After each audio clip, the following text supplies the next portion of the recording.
Hello and welcome to RR triple four all rounder qualifier two Punjab kings versus Mumbai Indians. ఈ match వచ్చేసి మనకు June 1న evening 7:30 PM Narendra Modi స్టేడియంలో జరగబోతుంది అనమాట. ఈ మ్యాచ్ గెలిచిన వాళ్ళు ఆర్సీబీతో ఫైనల్ ఆడే ఛాన్స్ ఉంటుంది. And Narendra Modi stadium pitch report ఎలా ఉంటుందంటే వెరీ గుడ్ బ్యాటింగ్ వికెట్ అని చెప్పొచ్చు అనమాట. మంచి బౌన్స్ ఉంటుంది.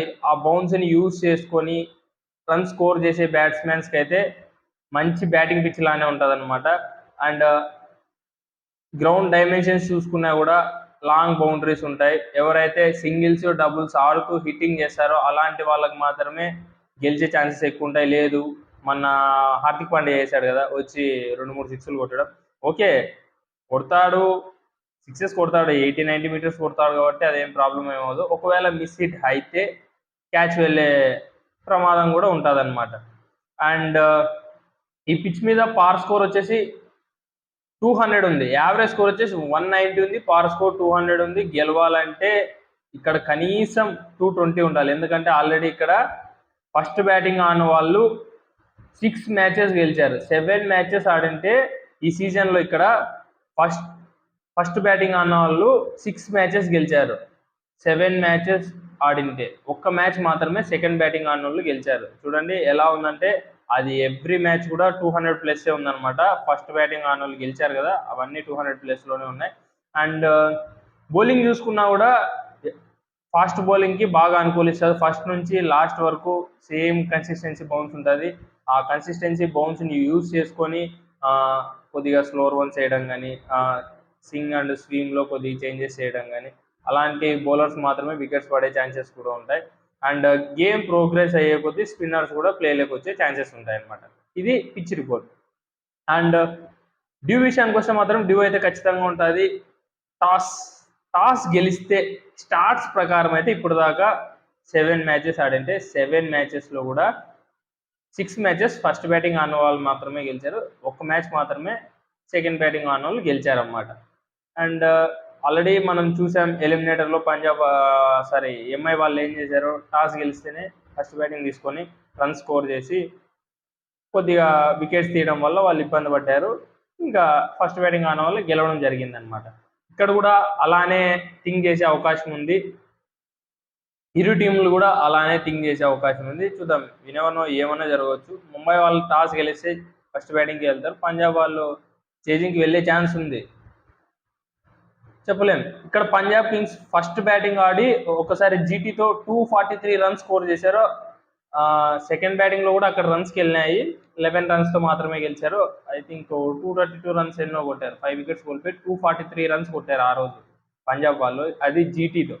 చూద్దాం ఎంఐ బౌలింగ్తో ఎలా ఆడతారు అనేది కూడా. అండ్ హెడ్ టు హెడ్ చూసుకున్నా కూడా ఫుల్ టఫ్ ఫైట్ జరిగిందనమాట. ఇప్పుడు దాకా వీళ్ళిద్దరూ 33 మ్యాచెస్ ఆడారు. 33 మ్యాచెస్లో కూడా పంజాబ్ కింగ్స్ 16 మ్యాచెస్ గెలిస్తే ముంబై ఇండియన్స్ 17 మ్యాచెస్ గెలిచారు. ఒక్క మ్యాచ్ మాత్రమే తేడా ఉంది. అది ఈ మ్యాచ్ అవుతుందా చూడాల్సి ఉంటుంది. ఈ మ్యాచ్ గెలిచి ఈక్వల్ చేస్తారా లేదా ఎంఐ వాళ్ళు గెలిచి ఫైనల్కి వెళ్తారా అనేది కూడా చూడాల్సి ఉంటుంది. అండ్ ఈ సీజన్లో ఆడిన 2 మ్యాచ్లు కూడా పంజాబే గెలిచింది. అండ్ ఈ గ్రౌండ్లో ఈ సీజన్లో ఆల్రెడీ చెప్పుకున్నాం కదా, 7 మ్యాచెస్ ఆడింటే ఆ 7 మ్యాచెస్లో కూడా 6 మ్యాచెస్ ఫస్ట్ బ్యాటింగ్ ఆడిన వాళ్ళే గెలిచారు. అండ్ ఒక మ్యాచ్ మాత్రమే సెకండ్ బ్యాటింగ్ ఆడిన వాళ్ళు గెలిచారు. అండ్ ఈ గ్రౌండ్లో ఇప్పుడు దాకా పంజాబ్ వాళ్ళు 6 మ్యాచెస్ ఆడారు. 6 మ్యాచెస్లో కూడా 4 మ్యాచెస్ గెలిచారు, 2 మ్యాచెస్ మాత్రమే ఓడిపోయారు. అండ్ ఈ గ్రౌండ్లో ఎంఐ వాళ్ళు కూడా 6 మ్యాచెస్ ఆడారు. ఆ 6 మ్యాచెస్లో ఒక్క మ్యాచ్ మాత్రమే గెలిచిందనమాట. అంటే ఈ గ్రౌండ్ ఎంఐ వాళ్ళకి అంతగా సెట్ అవ్వలేదు. కాకపోతే ఎక్స్పీరియన్స్ ప్లేయర్లు ఉన్నారు. క్వాలిఫై అయితే ఫైనల్కి వెళ్ళే ఛాన్స్ ఉంటుంది కాబట్టి ఏమైనా జరగవచ్చు, గెలిచి ఫైనల్కి వెళ్ళచ్చు. అండ్ లాస్ట్ 2 మ్యాచెస్ కూడా ఈ సీజన్లో ఎంఐ మీద పంజాబ్ వాళ్ళే గెలిచారు. అండ్ ప్లేయింగ్ లెవెన్లో ఏమన్నా ఇబ్బందులు ఉన్నాయా, ఏమన్నా చేంజెస్ ఉన్నాయా, అనుకుంటే మాత్రం ఫస్ట్ పంజాబ్ టీం గురించి మాట్లాడుకుందాం. పంజాబ్ టీంలో ఏమైనా చేంజెస్ ఉన్నాయా అంటే ఉండొచ్చు, ఏమన్నా జరగవచ్చు అనమాట. మార్కో ఎన్సన్ లేడు కదా, ఆల్రెడీ తన ప్లేస్లో ఉమర్జా వచ్చేసాడు, తనే అయినా ఉండొచ్చు. ఏమన్నా చహల్ ఫిట్గా ఉంటే చాలని గేమ్ లేకి తెచ్చే ఛాన్సెస్ కూడా ఉంటాయన్నమాట. ఏమన్నా మిస్ హిట్స్ అయ్యి క్యాచెస్ వెళ్ళే ఛాన్సెస్ కూడా ఉంటాయి అన్నమాట. అండ్ ఏమన్నా లాస్ట్ మ్యాచ్ వచ్చినట్లు ముషీర్ వచ్చే ఛాన్సెస్ ఉన్నాయా అనేది చూసుకోవాల్సి. లాస్ట్ మ్యాచ్ అయితే త్వరగా వికెట్స్ పోయాయి కాబట్టి వచ్చాడు అనుకోండి, అది వేరే విషయం. చెప్పలేము, ఏమైనా జరగవచ్చు అనమాట. అండ్ ఏమైనా ప్రాబ్లమ్స్ ఉన్నాయంటే ప్రాబ్లమ్స్ ఏమీ లేవు. ఒక్కటే కన్సర్న్, మ్యాచ్ గెలవాలంటే కేఎల్ జెమిసన్ మంచిగా పర్ఫామ్ చేయాలి. మంచి బౌన్స్ ఉంటుంది, తను కూడా టాప్ నుంచి రిలీజ్ చేస్తాడు కాబట్టి మినిమం తను 6.5 ఉంటాడు. 8-9 ఫీట్ నుంచి బాల్ రిలీజ్ చేస్తాడు కాబట్టి కొద్దిగా ఇట్లా హిట్ చేస్తాడు కాబట్టి ఏమైనా పవర్ ప్లేలో ఏమైనా మంచిగా పర్ఫామ్ చేసి వికెట్స్ వస్తే, అందులోనూ అక్షదీప్ సింగ్ చేస్తుంటాడు. తను అంత ఫేస్ వేయకపోయినా కూడా 130-140 మధ్యలో కూడా ఇట్లా స్వింగ్ తిప్పగలడు కాబట్టి ఏమైనా స్వింగ్ ఉంటే వికెట్స్ వచ్చే ఛాన్సెస్ ఉంటాయి. ఇంకా పవర్ ప్లేలో హర్ప్రీత్ బార్ 2 overs వేసే ఛాన్సెస్ కూడా ఉన్నాయి. అక్కడ ఏమైనా వికెట్స్ వచ్చినా కూడా పంజాబ్కి ఛాన్సెస్ అయితే ఉంటాయన్నమాట. అండ్ పంజాబ్ కింగ్స్ ప్లేయింగ్ 11 చూసుకుంటే మాత్రం prions Arya, Prabhsimran Singh, Josh Inglis, Shreyas Iyer, Nehal Wadhera, Shashank Singh, Marcus Stoinis and Azmatullah Omarzai, Harpreet Brar, Kyle Jamieson. ఒకవేళ కాదు ఇంకా కేఎల్ జెమిసన్ ఫిట్గా లేడు, తను అసలు తన టాప్ నాచ్ పర్ఫార్మెన్స్ ఇవ్వడం లేదు అనుకుంటే, ఆల్రెడీ ఈ సీజన్లో ట్రై చేశారు కదా జావియర్ బ్యాట్లీ, తను ఏమన్నా తెచ్చే ఛాన్సెస్ ఏమన్నా ఉన్నాయా అనేది కూడా చూసుకోవాల్సి ఉంటుంది. అండ్ అక్షదీప్ సింగ్ ఇంపాక్ట్ ప్లేయర్గా చూసుకుంటే వైశాఖ్ విజయ్ కుమార్ ఉన్నాడు. కావాలనుకుంటే వాళ్ళు చహల్ ఫిట్గా ఉంటే చహల్ని తేవచ్చు, లేదనుకుంటే లాస్ట్ మ్యాచ్ తెచ్చినట్లు ముషీర్ని తేవచ్చు. అండ్ ఎంఐ ప్లేయింగ్ లెవెన్లో ఏమైనా చేంజెస్ ఉంటాయా, వాళ్ళకి ఏమైనా ప్రాబ్లమ్స్ ఉన్నాయా అనుకుంటే మాత్రం ఖచ్చితంగా చేంజెస్ ఉంటాయి, ప్రాబ్లమ్స్ కూడా ఉన్నాయన్నమాట. చేంజెస్ ఏమంటే రిచర్డ్ గ్లీసన్ చూసాం కదా మనం లాస్ట్లో కాల్ పట్టుకొని ఓవర్ కూడా కంప్లీట్ చేయకుండా వెళ్ళాడు. ఏమైనా ఇంజ్యూరీ ఉంటే ఏమైనా తన ప్లేస్లో రీస్టాప్లేని ఆడిస్తారా, క్యాప్ ఇస్తారా కొత్తగా ఈ టీంలో? లేదు అనుకుంటే ఇంకా అవసరం లేదులే, మళ్ళీ కొత్త మ్యాచ్లో అంటే ఫస్ట్ మ్యాచ్ ఇంకా ఇలాంటి క్వాలిఫైర్ మ్యాచ్లో ఏమి కొత్త ప్లేయర్ని అనుకుంటే దీపక్ చహర్ని ఏమన్నా ప్లేయింగ్ 11లోకి తెచ్చే ఛాన్సెస్ ఉన్నాయా అని కూడా చూసుకోవాల్సి ఉంటుంది అనమాట.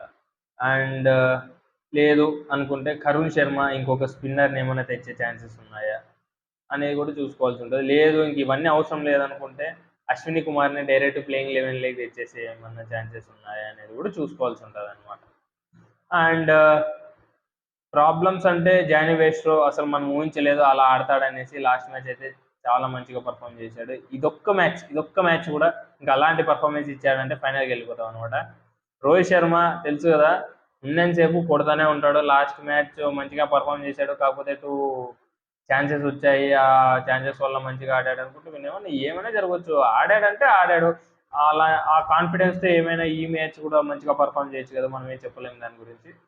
అండ్ తిలక్ వర్మ కూడా మంచిగానే పర్ఫామ్ చేశాడు, చూడాలి ఎలా పర్ఫామ్ చేశాడని. ఇంకా ఆబ్వియస్లీ సూర్యకుమార్ అయితే ఎవ్రీ మ్యాచ్ కన్సిస్టెన్సీగా పర్ఫామ్ చేస్తున్నాడు.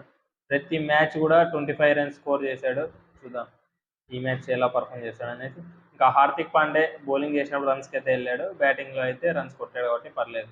అలాంటి అతను కొట్టిన 3 6ల వల్లే మ్యాచ్ గెలిచిందని కూడా చెప్పాలన్నమాట. అండ్ లాస్ట్ మ్యాచ్ గెలవడానికి ఒక కారణం బుమ్రా కూడా. ఆల్రెడీ మనం చూసాం పోస్ట్ మ్యాచ్ ప్రెజెంటేషన్లో బుమ్రా 4 overs ఎలా ఉపయోగిస్తావు అని. వాళ్ళు వికెట్లు పడుతున్నప్పుడు బుమ్రాని తేరనమాట. మ్యాచ్ అవతల టీం వైపు వెళ్ళిపోతుంది అని వస్తేనే ఇంకా బుమ్రా వస్తాడనమాట గేమ్లోకి. అలా యూజ్ చేస్తారనమాట. చెప్పాడు, డైరెక్ట్గా చెప్పేశాడు, మ్యాచ్ అవతల వైపు వెళ్ళిపోతుందంటే మేము బుమ్రాని వేస్తాం, బుమ్రా మాకు మ్యాచ్ తెచ్చి పెడతాడు. Simple answer. దిమ్మ తిరిగిపోయింటుంది అడిగినోడికి. అండ్ ఎంఐ ప్లేయింగ్ 11 చూసుకుంటే మాత్రం Jonny Bairstow, Rohit Sharma, Suryakumar, Tilak Varma, Hardik Pandya, Naman Dhir and Rajbawa and Mitchell Santner and Richard Gleeson ఉండే ఛాన్సెస్ ఉన్నాయా అనుకుంటే ఉన్నాయి. ఓకే, రిచర్డ్ గ్లీసన్తోనే వెళ్దాం. లేదు అనుకుంటే దీపక్ చహర్, లేదు అవసరం లేదు అనుకుంటే రీస్టాప్లో వచ్చే ఛాన్సెస్ ఉంటాయి. And Trent Boult, Jasprit Bumrah, impact ప్లేయర్గా అశ్విని కుమార్ ఉండే ఛాన్సెస్ ఉంటాయి. లేదు ఇంకా అదంతా అనవసరం, మాకు ఇంకొక స్పిన్నర్ కావాలనుకుంటే మాత్రం అశ్విని కుమార్ని రిచర్డ్ గ్లీసన్ ప్లేస్లో చేస్తాడు. అండ్ ఇంపాక్ట్ ప్లేయర్గా కరుణ్ శర్మ ఉంటాడు అనమాట. అండ్ ప్లేయర్ బ్యాటిల్స్లో చూసుకున్నా కూడా అర్షదీప్ సింగ్ వర్సెస్ రోహిత్ శర్మ మంచి కీ బ్యాటిల్ అయితే ఉండబోతుంది. ఎలా పర్ఫామ్ చేశాడు అనేది కూడా చూడాలి. రోహిత్ శర్మకు ఒక వీక్నెస్ కూడా ఉందన్నమాట. లెఫ్ట్ ఆర్మ్ పేసర్ వేస్తే కొద్దిగా ఇబ్బంది పడే ఛాన్సెస్ ఉన్నాయి, చూసుకోవాల్సి ఉంటుంది అది కూడా. అండ్ శ్రేయస్ అయ్యర్ వర్సెస్ జస్ప్రీత్ బుమ్రా ఎలా పర్ఫామ్ చేశాడు అనేది కూడా చూడాలి. ఇది కూడా మంచి కీ బ్యాటిల్ ఉండబోతుంది. పంజాబ్ కింగ్స్ వాళ్ళ స్ట్రెంగ్త్ ఏమంటే శ్రేయస్ అయ్యర్ కెప్టెన్సీ అయ్యుండొచ్చు, బ్యాటింగ్ అయ్యుండొచ్చు, తన థింకింగ్ అయ్యుండొచ్చు, భలే ఉంటుంది అనమాట. Most under rated captain Shreyas Iyer. చూడాలి ఎలా ఉంటుంది. ఇంతవరకు తను ఆడిన ఢిల్లీలో ఆడాడు, అక్కడ కెప్టెన్సీ చేశాడు, అక్కడ వాళ్ళని కూడా ఫైనల్కి తెచ్చిపెట్టాడు. ఫైనల్లో ఇదే ముంబైతోనే ఓడిపోయారు. చూసుకోవాలి ఈ మ్యాచ్ అయినా ఈ ముంబైతో గెలిచి ఫైనల్కి తీసుకెళ్తాడా అని. అక్కడ ఫైనల్లో ఓడిపోయారు, ఈ మ్యాచ్ గెలిచి ఫైనల్కి తీసుకెళ్తాడా అనేది చూసుకోవాల్సి ఉంటుంది. అండ్ మనకు కేకేఆర్ సైడ్ కూడా కెప్టెన్సీ చేశాడు, అక్కడ ఏకంగా కప్పు కూడా గెలిపించాడు. అండ్ పంజాబ్ సైడ్ ఇక్కడ ఆడుతున్నాడు, ఇప్పుడు ఏకంగా సెమీస్కి తెచ్చేసాడు, ప్లేఆఫ్స్కి. అండ్ ఇక్కడ గెలిచి మళ్ళీ ఫైనల్ తీసుకెళ్ళి అక్కడ కప్పు కొడతాడా లేదా అనేది అది వేరే విషయం, మళ్ళీ మాట్లాడుకుందాం దాని గురించి ఒకవేళ వెళ్తే ఫైనల్కి. అండ్ ఇంకొక కీ బ్యాటిల్ వచ్చేసి స్టోనిస్ వర్సెస్ మిచెల్ శాట్నర్. ఇది కూడా మంచి కీ బ్యాటిల్ ఉండబోతుంది. ఎందుకంటే మిచెల్ శాట్నర్ అంటే నీట్గా తెచ్చి వేస్తానని చూడు అని ఇట్లా చూపించి ఇట్లా వేస్తాడనమాట. అది దానికి వికెట్స్ పడే ఛాన్సెస్ ఉంటాయి, చూసుకోవాల్సి ఉంటుంది అది కూడా. అండ్ కీ బ్యాటిల్స్లో చూసుకుంటే అర్షదీప్ సింగ్ ఇప్పుడు దాకా సూర్యకుమార్ని 2 times అవుట్ చేశాడు అనమాట. ఇది కూడా ప్లేయర్ బ్యాటిల్ అయితే వీళ్ళిద్దరు కూడా మంచి కీ బ్యాటిల్గా ఉండబోతుంది. అండ్ మార్కస్ స్టోనిస్ చూసుకుంటే హార్దిక్ పాండ్యాని ఇప్పుడు దాకా 4 times అవుట్ చేశాడు, ఇది కూడా చూసుకోవాల్సి ఉంటుంది. అండ్ సూర్యకుమార్ని 2 times అవుట్ చేశాడు, ఎందుకంటే మంచి స్లోర్ వన్స్ వేస్తుంటాడు, అలాంటి పేస్ ఈడు 120 to 130 స్పీడ్ మాత్రమే వేస్తాడు. ఆ స్పీడ్ వేసినప్పుడు వాళ్ళకు టైమింగ్ కాకపోతే క్యాచెస్ వెళ్ళే ఛాన్సెస్ ఉంటాయి అనమాట. అండ్ ముంబై సైడ్ నుంచి చూసుకుంటే ట్రెంట్ బోల్ట్ సింహాన్ని 2 times అవుట్ చేసినాడు, ఇది కూడా చూసుకోవాల్సి ఉంటుంది. లాస్ట్ మ్యాచ్ కూడా ఫస్ట్ ఓవర్లోనే గిల్ వికెట్ తీసి మ్యాచ్ని ఇలా తిప్పాడు అనమాట. లేకపోతే అక్కడ గిల్ ఉండినా కూడా 6-7 ఓవర్స్ ఉండింటే ఆ కథ వేరేలా ఉండేది. అండ్ శాట్నర్ ఇప్పటిదాకా జాష్ ఇంగ్లీష్ని 2 times అవుట్ చేసినాడు, ఇది కూడా చూసుకోవాల్సి ఉంటుంది. అండ్ ఫైనల్ విన్నింగ్ ప్రిడిక్షన్ చూసుకుంటే, అండ్ ఫైనల్ విన్నింగ్ ప్రిడిక్షన్ కంటే ముందు ప్లేయర్ టు వాచ్ అవుట్ చూసుకుందాం. ప్లేయర్ టు వాచ్ అవుట్ చూసుకుంటే పంజాబ్ కింగ్స్ నుంచి జాష్ ఇంగ్లీష్, శ్రేయస్ అయ్యర్, అర్షదీప్ సింగ్ ముగ్గురిని మీదనే మ్యాచ్ మొత్తం డిపెండ్ అయి ఉంటుంది. అండ్ ఎంఐ సైడ్ నుంచి ప్లేయర్ టు వాచ్ అవుట్ చూసుకుంటే Suryakumar, Jonny Bairstow, and one and only Jasprit Bumrah, తను కూడా ప్లేయర్ టు వాచ్ అవుట్ లిస్ట్లో ఖచ్చితంగా ఉంటాడు. అండ్ ఇప్పుడు మాట్లాడుకుందాం ఫైనల్ విన్నింగ్ ప్రిడిక్షన్ గురించి. ఫైనల్ విన్నింగ్ ప్రిడిక్షన్ వచ్చేసరికి అస్సలు మౌత్ వాటరింగ్ కంటెంట్ ఉండబోతుంది ఈ మ్యాచ్ వచ్చేసి. ఖచ్చితంగా ఇరు టీములు కూడా ఫుల్ టఫ్ ఉంది. హెడ్ టు హెడ్ చూసుకున్న ఒక్క మ్యాచ్ మాత్రమే తేడా ఉంది, ఏమైనా జరగవచ్చు. నాకు తెలిసి ఈ మ్యాచ్ ఫీల్డింగ్ మీద ఆధారపడి ఉంటుంది అనమాట. లాంగ్ బౌండరీస్ ఉంటాయి, ఎవరైతే ఫీల్డింగ్ మంచిగా పర్ఫామ్ చేస్తాడో వాళ్ళే గెలిచే ఛాన్సెస్ ఉంటాయి. ఫీల్డింగ్ ఎవరు మంచిగా పర్ఫామ్ చేస్తాడో వాళ్ళకే ఛాన్స్ ఉంటుంది అనమాట నాకు తెలిసి ఈ మ్యాచ్ అయితే. అండ్ నాకు తెలిసి ఇప్పటిదాకా ఎంఐ వాళ్ళు ఎలిమినేటర్ ఆడుతూ ఫైనల్కి ఎప్పుడే కానీ వెళ్ళలేదు. 4 సార్లు ఎలిమినేటర్ ఆడారు, 2 సార్లు ఎలిమినేటర్లోనే ఇంటికి వెళ్ళిపోయారు, ఇంకొక 2 సార్లు క్వాలిఫైర్ 2లో ఇంటికి వెళ్ళిపోయారు. ఇప్పటిదాకా ఎలిమినేటర్ ఆడుతూ ఫైనల్కి వచ్చింది 2 టీములు మాత్రమే. ఆ 2 టీములు ఏదంటే ఒకటి ఎస్ఆర్హెచ్, వాళ్ళు ఎలిమినేటర్ ఆడుతూ డైరెక్ట్ ఫైనల్కి వచ్చి కప్పు కూడా కొట్టారు. అండ్ ఇంకొకసారి 2021లో 2021లో కేకేఆర్ వాళ్ళు ఎలిమినేటర్ ఆడుతూ ఫైనల్కి వచ్చి చెన్నైతో ఓడిపోయారు, అదొకటి జరిగింది. అండ్ ఈ మ్యాచ్లో ఏమైనా జరగచ్చు, ముంబై వాళ్ళు థర్డ్ టీమ్గా వస్తారా లేకపోతే సెకండ్ టీమ్గా వచ్చి కప్పు కొడతారా అనేది కూడా చూడాల్సి ఉంటుంది.